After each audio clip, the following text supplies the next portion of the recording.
You line them all up. The only thing he didn't do, he didn't put all the boys here and all the girls there. I think he wanted to, but he didn't. You line them all up, and the whole philosophy was, I'm the expert, I have the PhD, you're the student, I have the knowledge, you don't.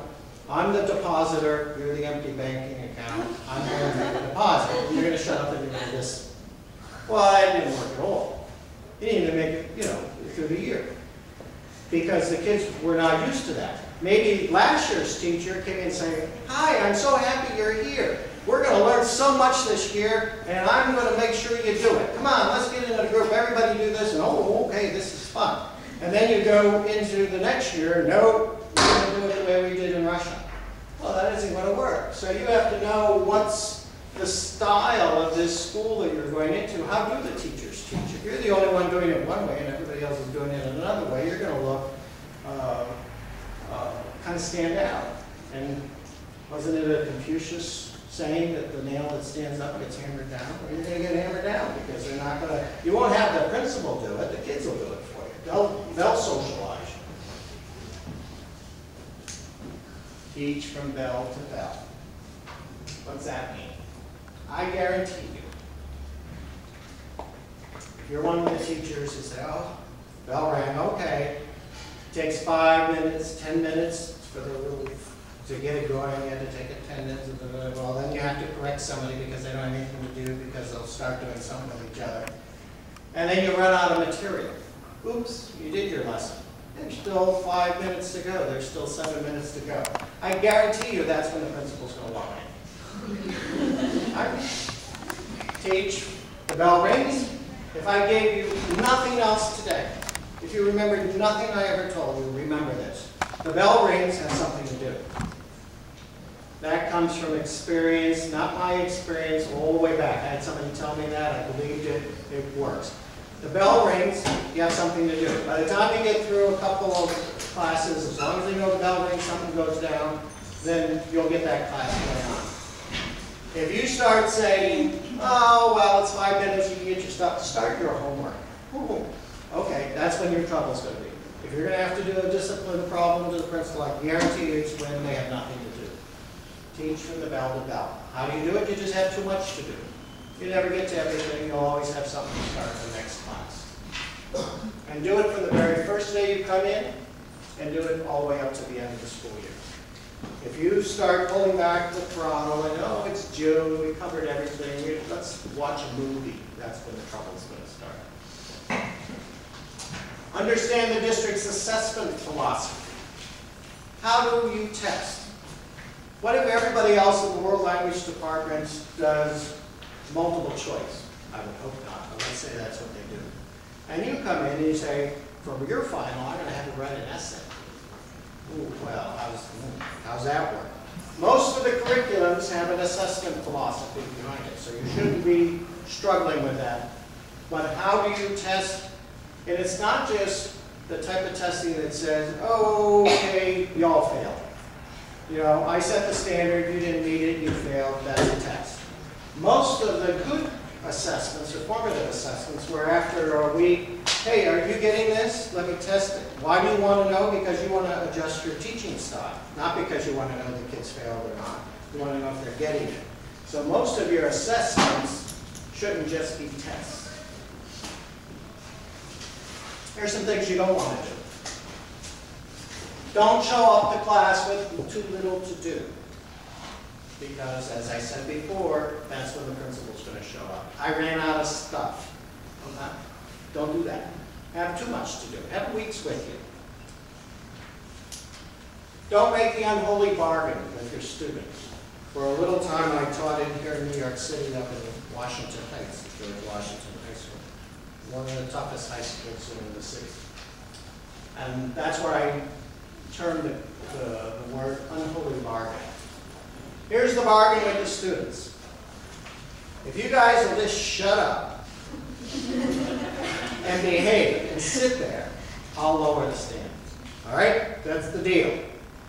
And if you don't, I'm going to give you trouble. So, but if we can just like get through the day together, you'll do less work and I won't be bothered and that'll be okay. You'll see it time and time and time again. Don't do it. If you start finding yourself negotiating the standards down of what you want to do to get the kids to behave, go home, look in the mirror and say, I gotta figure this out, because that isn't going to work. Third one, don't accept a lower status for your subject. You're in the teacher's lounge, and, oh, that's nice, we're doing Chinese now, that's how cute. But we're math teachers, this is what's important. Your subject's not important, because my subject gets 90 minutes a day. Yours only gets an hour a week, so you're obviously not as important as I am. Okay? And if you buy that, if you say, well, maybe she's right, how could I argue against that? Then that means your subject's not so important, and it's going right into your kids' heads, and they're going to say, I don't have to study for this, I have to study for the important subject. So don't accept that lower status. Don't be resistant to adjust your plans if somebody gives you meaningful feedback. I remember the first time when I taught at the University of Maryland. I was in the Navy, and I taught in a college. And the guy came by and said, you're a little tough on the kids. This isn't like training. They were kids, they were college kids. He said, why don't you put some of them in a group? I don't have to put them in a group. I know how to teach this material. Okay. And you know what? He was right. Because over time, I realized that he was actually giving me feedback that if I had picked it up the first time, I wouldn't have had to make an adjustment later. So sometimes people are going to give you some suggestions. If you really don't know how you are in class, I'll give you a suggestion. It'll be painful, but it'll work. If you really want to know, do a lesson and have somebody videotape you. And then take the videotape, go by yourself to your thing, don't have anybody else watch it, and just watch it. You'll be stunned at what you see. You'll be convinced that that was great, and then you're seeing yourself put your hand in your pocket, looking on your side, and you'll do a whole bunch of things that you'll never do again if you see it. So there's ways for you to become a better teacher that doesn't need a ton of bricks to fall on your head. Just watch yourself. Watch yourself. Correct yourself. It'll be better. But you can't do it unless you have the courage to have somebody put a video camera in the back of the room and take a look at you. Don't use bad words in your class. Now, why would I put that up there?